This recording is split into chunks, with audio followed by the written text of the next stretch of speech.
Bonjour à tous, ici Ferdi de l'Autre Terre. Aujourd'hui, je vais vous parler d'un film qui me tient particulièrement à cœur, un film qui fête ses 20 ans cette année. Je vais vous parler de Gremlins 3 de Joe Dante.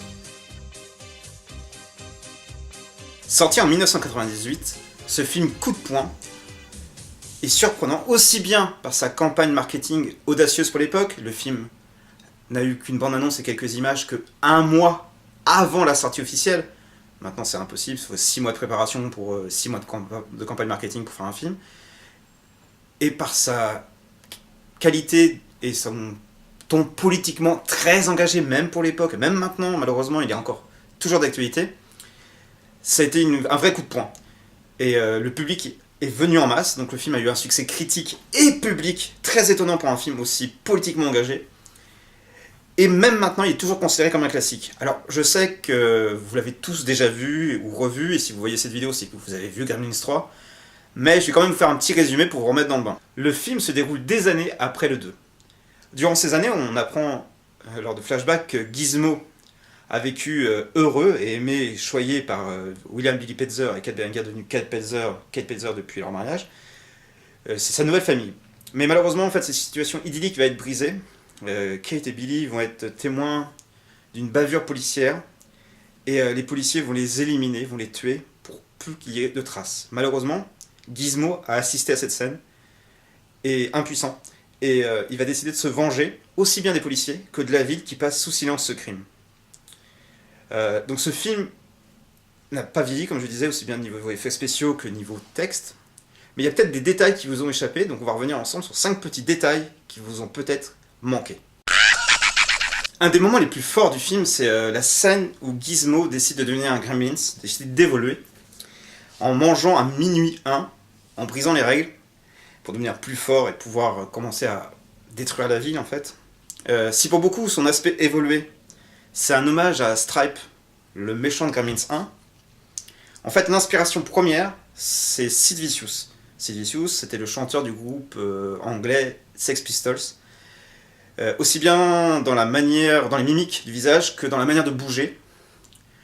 D'ailleurs, c'est pour ça que dans cette scène, on entend dans la rue, il y a un autoradio on entend une chanson, c'est My Way, chantée par Sid Vicious, justement. Et aussi, ça, c'est quelque chose que Joe Dante a dit dans des interviews. C'est que si Sid Vicious avait été encore en vie, il aurait adoré qu'il double Gizmo transformé. Lors de la scène dans la rue où des gremlins déguisés en enfants de cœur, donc avec les petites robes, les crucifix en bois autour du cou, poursuivent des curés en criant Candy, Candy, Candy. On peut apercevoir dans le fond 3 vieillards, très très très déguisés, donc avec des gros postiches, on voit très bien que c'est surmaquillé, qui applaudissent et qui ne seront pas attaqués par les gremlins. Alors, ils ne sont pas crédités ces personnages-là au générique, et en fait, ça a été dit plus tard, ces 3 personnages sont Stephen King, George Romero et Joe Dante lui-même, qui se sont grimés. Donc en fait, pour la petite histoire, c'est que King et Romero étaient sur le tournage à ce moment-là, venus voir leurs potes, et ils ont trouvé la scène tellement drôle qu'ils ont dit on veut faire un truc dans ton film, on veut être dedans, mets-nous dans la scène, et donc ils se sont mis tous les 3 sur le banc. Voilà, et donc ils ne se sont pas crédités, et c'est juste un truc entre eux qui est resté très longtemps juste entre eux, avant que je crois que c'est King qui l'a dit durant une scène, qu'on lui a demandé quels sont vos rôles au cinéma, et il a sorti ça.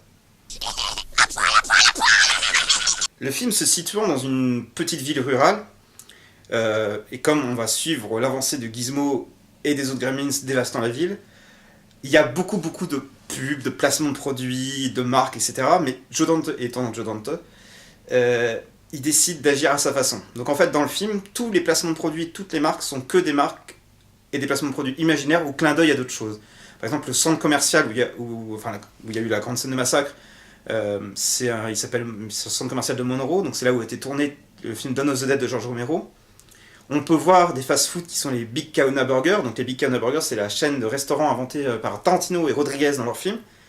Et donc dans ces fast-food, on peut y boire du Nuka-Cola. Nuka-Cola, donc c'est la boisson issue du jeu vidéo Fallout. Alors, chose amusante, Joe Dante a joué énormément pendant l'écriture de Gremlins 3, le jeu venait juste de sortir. Il a beaucoup joué au jeu, il a adoré l'univers cynique.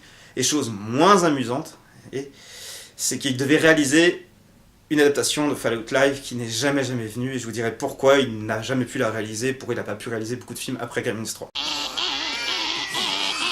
Comme pour les films précédents, les Gremlins sont très bavards. Si Gizmo dans le film parle, un peu à la manière du Gremlins intelligent dans Gremlins 2, on apprend dans le film que c'est parce qu'il a vécu longtemps avec des humains et qu'il a pu apprendre le vocabulaire. Et d'ailleurs, il est doublé dans le film Gizmo une fois transformé par William Dafoe qui s'en donne un cœur joie, complètement hallucinant, en Gremlins méchant, cynique, etc. C'est une de ses meilleures performances, même en tant qu'acteur. Donc les autres Gremlins continuent à pousser des petits hurlements, ou à répéter les mots comme des perroquets. Ça n'a pas changé. Mais comme il y en a beaucoup, beaucoup, beaucoup, beaucoup, beaucoup dans le film, Joe Dante s'est fait énormément plaisir dans le casting vocal. Alors, il a appelé ses potes, donc on sait, par exemple, ceux qui sont crédités au générique, on sait qu'il y a Sam Raimi, Peter Jackson, John Carpenter, Romero, King, etc. On sait, Wes Craven, on sait aussi qu'il y a des créateurs de jeux vidéo, ça c'était nouveau, il a appelé des créateurs de jeux vidéo pour venir faire des voix, donc il y a John Romero, un des créateurs et concepteurs de Doom, Tim Ken, un des créateurs et concepteurs de Fallout, donc je vous dis que l'amour qu'avait Joe Dante pour Fallout, il est énorme.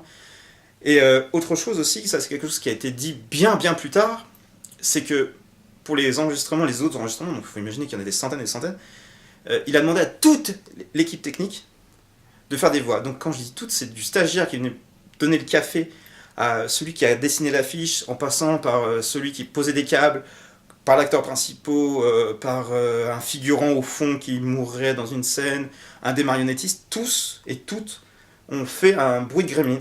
Et en fait, j'aime bien la métaphore, donc ça a été dit beaucoup plus tard. Et en fait, moi j'aime bien la métaphore parce que l'image que ça donne comme si en fait les Gremlins c'était ce qu'ont fait le film.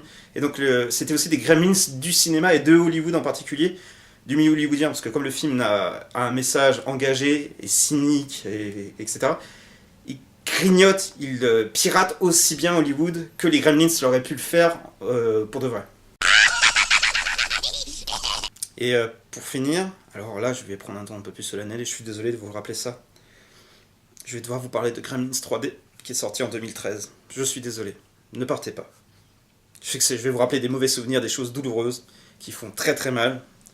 Alors pour ceux qui s'en souviennent pas et qui sont passés à côté, il y a eu donc en 2013 un remake, reboot dégueulasse du premier, sans Joe Dante, sans l'équipe technique, sans personne du film original. Remake, reboot, enfin affreux. Aussi bien en termes de réalisation, c'est plat, c'est tout public, il n'y a plus du tout le cynisme du premier ou du 2 ou du 3, il n'y a plus de gore, il n'y a plus de peur, il n'y a plus rien, c'est juste des petits monstres en 3D, d'où le titre, Gremlins 3D. Ce gizmo en 3D dégueulasse, j'en ai encore mal, je suis désolé, là, je suis sûr que parmi vous, il y en a qui doivent vomir.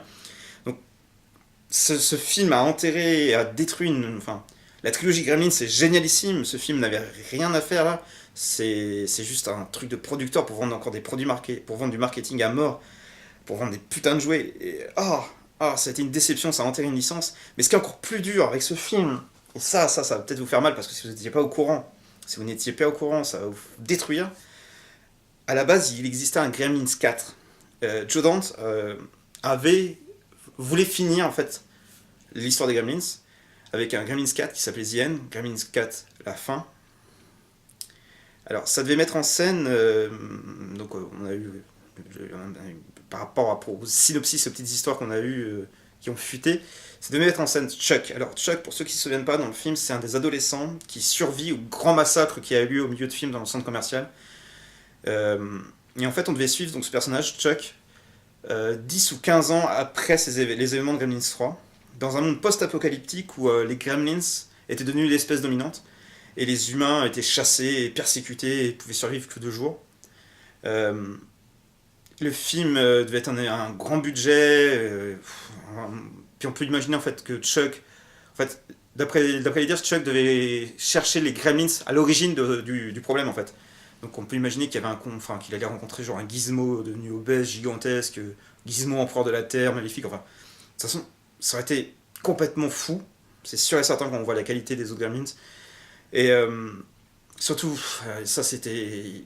Il a avoué que s'il y avait un acteur pour jouer Chuck, ça aurait été Bruce Campbell. Donc là, Bruce Campbell dans Gremlins 4, enfin tout ce que je viens de dire, ça doit faire fantasmer des centaines de gens comme moi.